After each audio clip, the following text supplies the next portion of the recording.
The knock came at 9:47 p.m., sharp and sudden, cutting through the steady drumming of rain against the roof like gravel thrown at tin.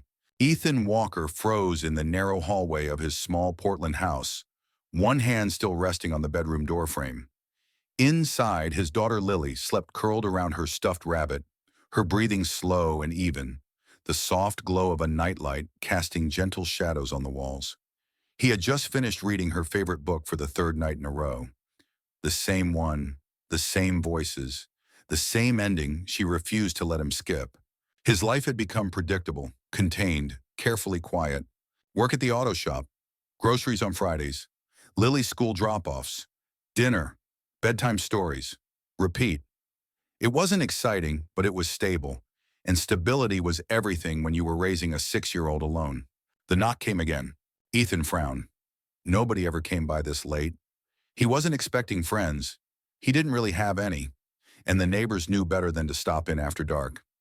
He stepped toward the front door, cautious but curious, and peered through the peephole. A young woman stood on his porch, soaked to the bone. Her dark hair clung to her face, her jacket thin and useless against the cold November rain. She hugged a backpack to her chest like it was the only thing keeping her upright. Even from behind the glass, Ethan could see it. Fear, exhaustion, and quiet desperation written across her posture. Every instinct told him to hesitate. He had learned the hard way that letting people in could burn down everything you worked so hard to rebuild. His home wasn't just a house, it was a safe zone, a fragile little world designed to protect one small girl, and the man trying his best not to fail her. But then he thought of Lily, thought of her small hand in his, of the promise he made the day her mother walked away, that he would teach her kindness even when it was inconvenient, especially then. Ethan opened the door. Cold air rushed in, carrying the scent of rain and wet asphalt. The woman looked up, startled, her eyes wide and glossy under the porch light. I'm so sorry, she said, her voice trembling. My phone's dead, and my ride left me, and I saw the light. Ethan studied her for a long second. She looked young, scared, human. Come inside, he said, finally stepping aside. You're freezing. Relief washed over her face so fast it almost hurt to watch.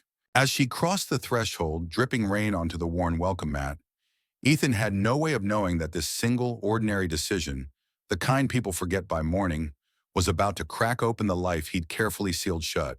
And this time, there would be no going back. Ethan handed her a towel and one of his old hoodies, the thick gray one from years ago, before life narrowed his choices. It swallowed her frame, the sleeves hanging past her hands. Bathroom's down the hall, he said, keeping his voice calm, steady. You can change. I'll throw your clothes in the dryer. She hesitated, clearly unsure if she was allowed to accept more kindness than she'd already taken. Then she nodded. Thank you, she said quietly. Not polite, grateful. While she was in the bathroom, Ethan moved through the kitchen on autopilot. Coffee, a mug, another towel folded neatly on the counter. His thoughts, however, were restless and uneasy. There was a stranger in his house. That fact should have set off every alarm he had, and yet what unsettled him more was how natural it already felt to adjust. Lowering his voice, moving softly, making space. The same way he did for Lily. Always making space. When Grace came back out, changed and visibly warmer, she perched on the edge of the couch like she didn't trust herself to relax. Her damp hair curled at the ends, her shoulders still tense, like she expected the floor to give out beneath her. I'm Grace, she said. I swear I'm not usually this irresponsible. Ethan gave a small, tired smile. Bad nights don't define people. He handed her the mug, their fingers brushed. Her hand was still cold. She wrapped both palms around the cup, eyes closing for half a second as the heat sank in. Something fragile softened in her expression. Relief mixed with embarrassment. Vulnerability stripped bare by exhaustion. You can stay here tonight, Ethan said before he'd fully decided to say it. Couch isn't fancy, but it's dry. Warm. Grace looked up at him, startled. Are you sure? He thought of Lily asleep down the hall. Thought of storms, real ones, and the kind that left no visible damage. Yeah, he said, I'm sure. She curled under the blanket a moment later, careful, quiet. Ethan turned off the overhead light, leaving only the lamp glowing low and warm. As he walked back toward his bedroom, he felt it. A subtle shift, barely noticeable but irreversible. His house was no longer sealed. And neither was he. Ethan woke before the alarm, the way he always did. For a moment, everything felt normal. The quiet hum of the house, the pale gray light creeping through the curtains, the familiar weight of responsibility settling in his chest. Then he remembered the girl on the couch. He moved down the hallway, careful not to make a sound, half expecting to find the living room empty. But Grace was still there, curled on her side beneath the blanket, one hand tucked under her cheek. In sleep, she looked younger, less guarded, less broken. Ethan turned toward the kitchen and started breakfast. Scrambled eggs, toast, orange juice. The routine steadied him, gave his hands something to do while his thoughts wandered places he didn't want them to go. Lily patted in a few minutes later, hair tangled, stuffed rabbit dragging along the floor. "Morning, Daddy." "Morning, kiddo." She climbed onto her chair and then she saw Grace. Her eyes widened, not afraid, just curious in that fearless, honest way only children had. "Hey, who's that?" Grace stirred, blinking awake as Lily hopped down and walked closer, studying her like a puzzle. "I'm Grace," she said softly, pushing herself upright. "Your dad helped me last night."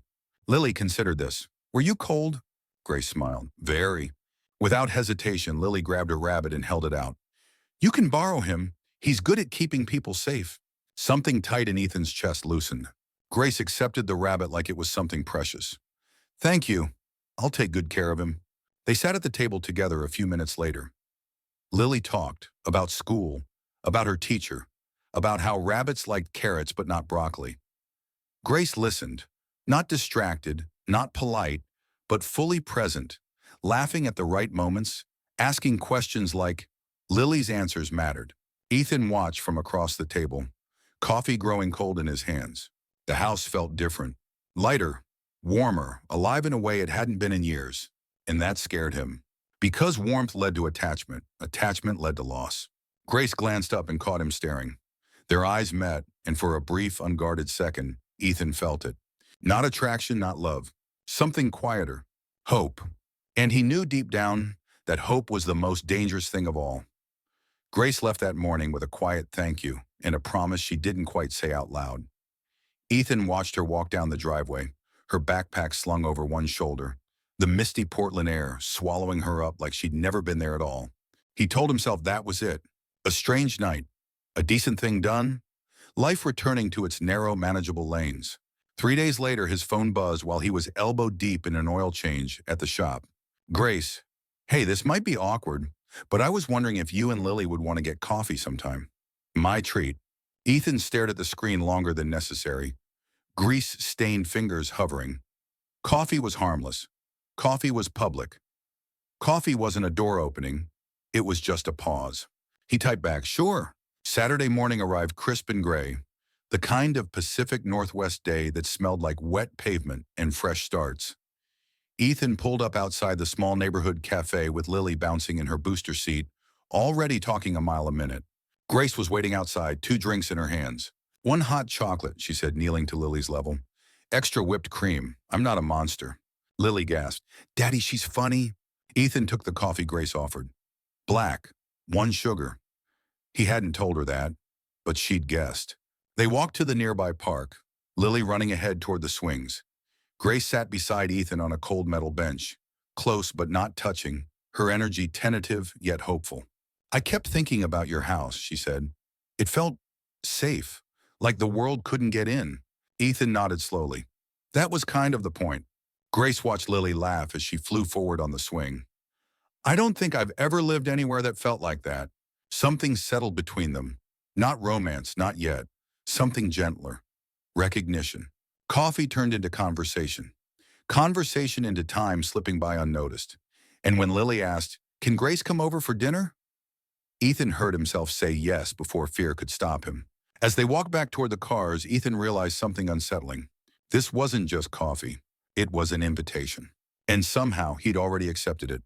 Grace started coming over on Saturdays. At first it felt temporary, casual even.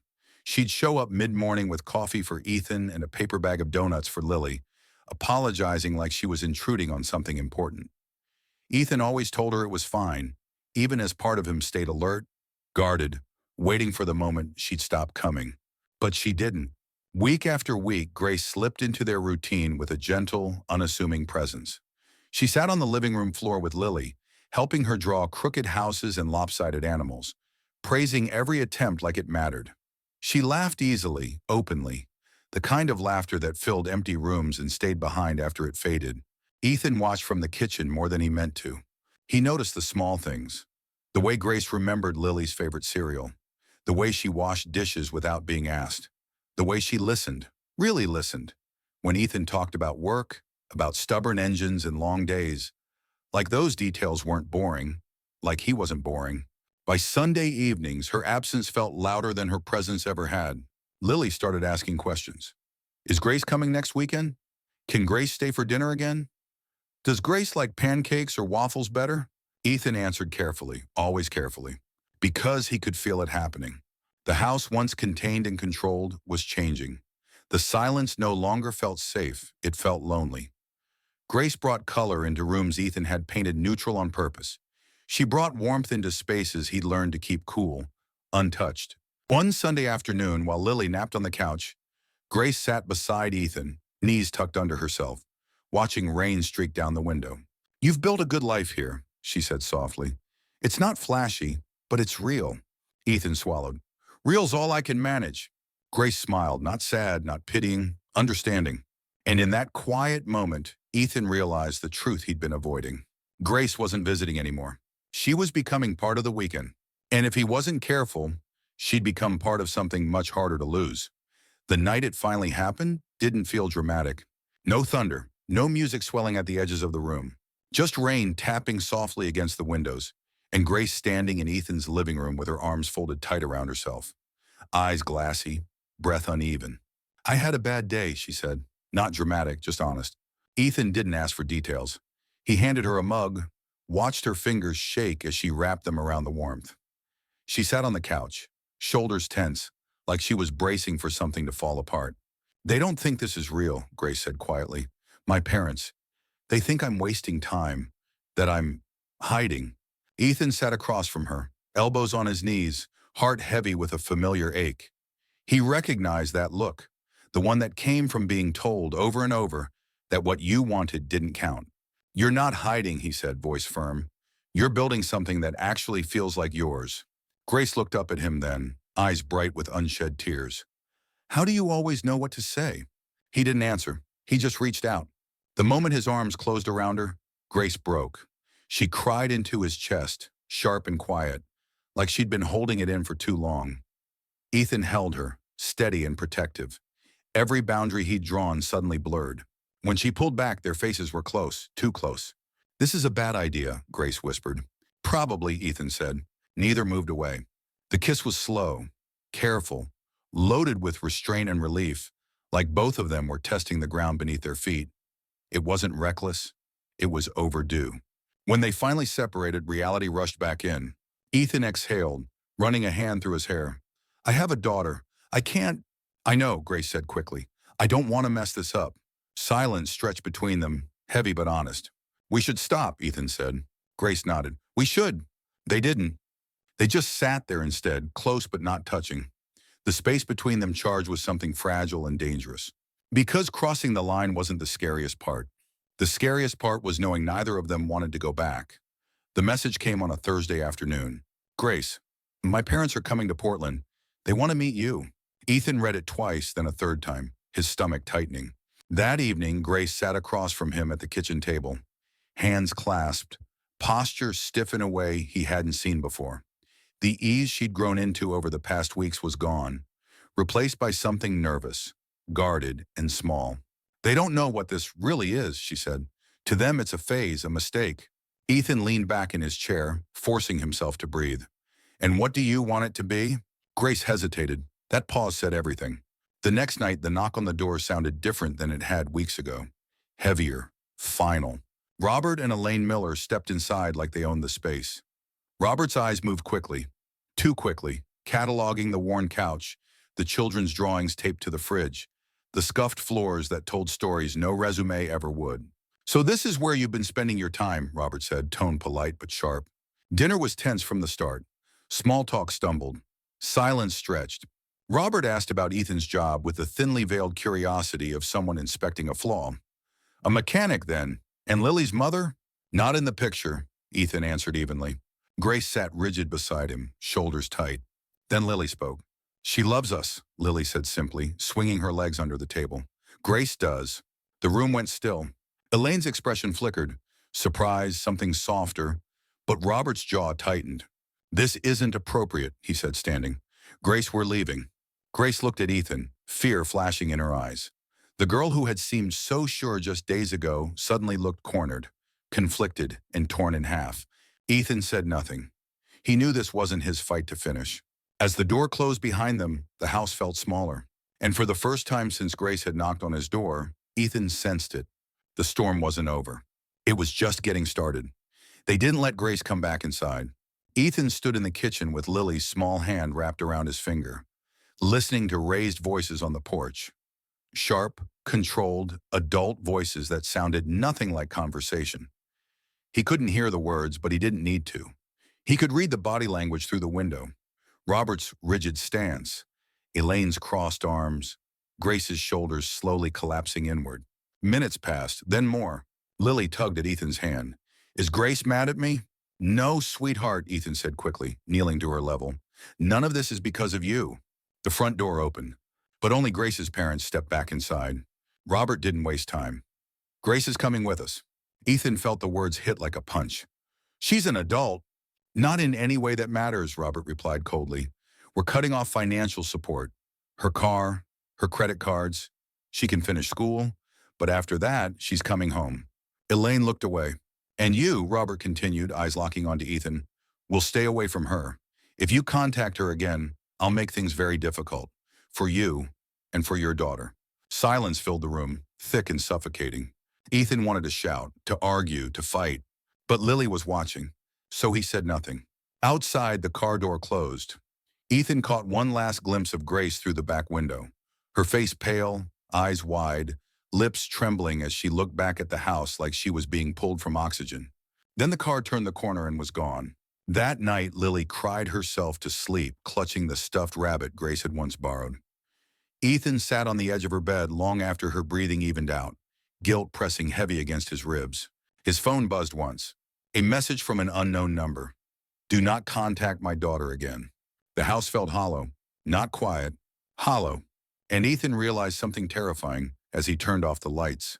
This wasn't just a goodbye, it was a removal. And neither he nor Lily had been given a choice. The house learned how to be quiet again.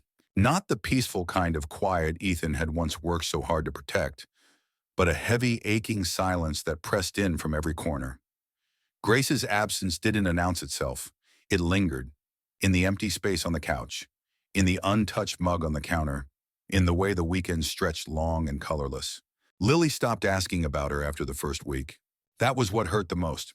At first she'd asked softly, when is Grace coming back? Then with frustration, then with hope she didn't quite trust.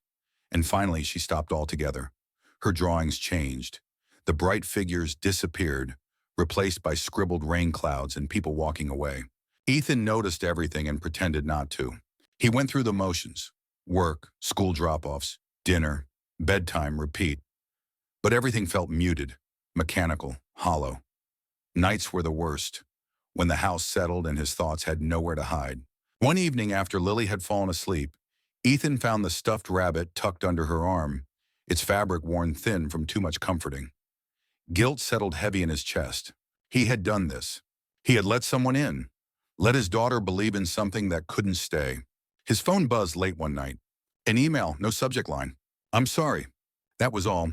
Ethan stared at the screen, jaw tight, emotions colliding. Anger, relief, longing, grief. He typed a reply, deleted it, typed again. Finally, he sent 2 words he wasn't sure he believed. Me too. Days turned into weeks. The rain came and went. Life didn't pause just because his heart had cracked open.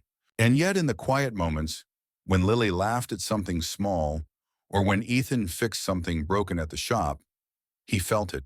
A stubborn, unwanted truth. What they had been wasn't a mistake. It had been real. And that made the silence after unbearable. Grace learned how to live someone else's version of her life. From the outside, she looked fine, composed, obedient, successful. She went to class. She met deadlines. She smiled at family dinners and nodded when her father talked about internships and real opportunities. She did everything that was expected of her. Inside, she felt hollowed out. She stopped bringing her sketchbook to cafes, stopped painting the way she used to, raw, imperfect, honest. Her art became careful, safe, approved, and every time a professor praised her for being more focused, something inside her went quiet. At night, she lay awake replaying the same memories on a loop. Lily's laughter, Ethan's steady presence, that small house that felt warmer than any place she'd ever lived. She told herself she'd done the right thing. That fear was practical. That security mattered more than feeling alive. But fear had a cost. Graduation day arrived wrapped in sunshine and applause. Grace walked across the stage to polite cheers and proud smiles. Her parents hugged her tightly, already talking about the next step. All she could think was, is this it? That night, alone in her childhood bedroom, Grace finally let herself cry. Not quietly, not politely. She cried with the weight of months pressing down on her chest. Regret, shame, longing, grief all tangled together. She picked up her phone, scrolled through old photos she hadn't allowed herself to look at. Lily covered in marker. Ethan half smiling like he wasn't used to happiness yet. Grace took a deep breath. Fear had kept her safe, but it had also kept her small. By morning, the decision felt terrifying and clear. She packed a bag, returned the car keys, left a note her father wouldn't like. And for the first time in months, Grace chose truth over comfort. She didn't know if Ethan would forgive her. She didn't know if Lily would. But she knew one thing with painful certainty. She couldn't live another day pretending that love hadn't changed her. Ethan almost didn't answer the phone. It was early evening, that soft hour when the light turned gold, and Lily ran through the backyard sprinkler, shrieking with laughter. The number on the screen was unfamiliar. He considered letting it go to voicemail, staying inside the fragile peace he'd rebuilt. But something, instinct, hope, or plain foolishness, made him pick up. "Ethan," the voice said, unsteady but unmistakable. "It's Grace." The world tilted. He stepped inside, closing the door gently behind him, his heart pounding loud enough to drown out everything else. "Grace," he said, and her name felt both heavy and fragile on his tongue. "I know I shouldn't be calling," she rushed on. "I know I hurt you. I hurt Lily. And I don't expect anything from you. Not forgiveness, not another chance. I just needed you to know I'm not running anymore." Silence stretched between them, tense, loaded, electric. "I'm here," she continued. "I graduated. I walked away from my parents' money. I got a job. 2, actually. It's not much, but it's mine. And I'm parked 3 blocks from your house because I'm too scared to knock." Ethan closed his eyes, pain and relief colliding in his chest. "Why now?" "Because fear kept me safe," Grace said softly. "But it also destroyed me. And because I can't pretend what we had didn't matter." He didn't answer right away. He thought of Lily, of the nights she'd cried, of the promise he'd made to protect her. "I need to be clear," Ethan said, voice steady but firm. "If you come back into our lives, it can't be temporary. Lily can't lose you twice." "I know," Grace said without hesitation. "I'm not asking you to save me. I'm asking to stand beside you, if you'll let me." Ethan took a breath. "Come back in an hour," he said. "I need to talk to Lily first." Grace exhaled, a sound full of relief and fear. "Okay." He hung up, staring at the door she'd once knocked on in the rain, knowing the next choice would change everything. Again. Grace waited on the sidewalk, hands clasped, heart racing, every second stretching thin. When Ethan finally opened the door, Lily stood just behind him, wrapped in a towel, hair still damp from the sprinkler. Grace dropped to her knees. "Hi, Lily," she said softly, voice trembling. "I'm really sorry I left." Lily studied her for a long moment. Children always knew when adults were lying. Then she stepped forward and hugged Grace tight, arms small but determined. "You scared me," Lily said plainly, "but I missed you." Grace pressed her face into Lily's shoulder, tears spilling freely. "I missed you too. Every day." Ethan watched, chest aching, the sight both healing and terrifying. This was the moment everything hinged on. Not grand speeches, not promises, but whether Grace would stay when things felt ordinary again. They sat together on the couch later, the familiar space filled with cautious warmth. Grace explained in simple words. She had been afraid. She had made a mistake, and she was trying to do better now. Lily nodded satisfied. Are you staying? Grace looked to Ethan. He didn't answer for her. He waited. Yes, Grace said carefully. If you'll let me. And if I ever feel scared again, I promise I'll talk instead of running. That night, after Lily fell asleep between them during a movie she barely watched, Ethan and Grace stood in the quiet kitchen. No rush, no fireworks, just honesty. I can't promise easy, Ethan said. I can promise real. Grace smiled, steadfast and unafraid. That's all I want. Life didn't magically smooth out. Bills still arrived. Workdays stayed long. Grace balanced 2 jobs and late nights. But mornings came with shared coffee. Weekends brought pancake debates and art supplies spread across the table. The house felt lived in, imperfect, resilient, alive. Months later, Lily taped a new drawing to the fridge. 3 stick figures holding hands under a sun that filled the page. Ethan stood back, realizing something quietly profound. Home wasn't the absence of fear. It was choosing to stay anyway. So let me ask you, if you were Ethan, would you have opened the door again? And if you were Grace, would you have come back knowing forgiveness wasn't guaranteed? Sometimes the bravest thing isn't walking away, it's knocking again and staying. If this story moved you, subscribe to the channel for more human, heartfelt stories about second chances, quiet courage, and the families we choose. Tap the bell so you don't miss the next one. And tell us in the comments, what would you have done? Because every door has a choice behind it.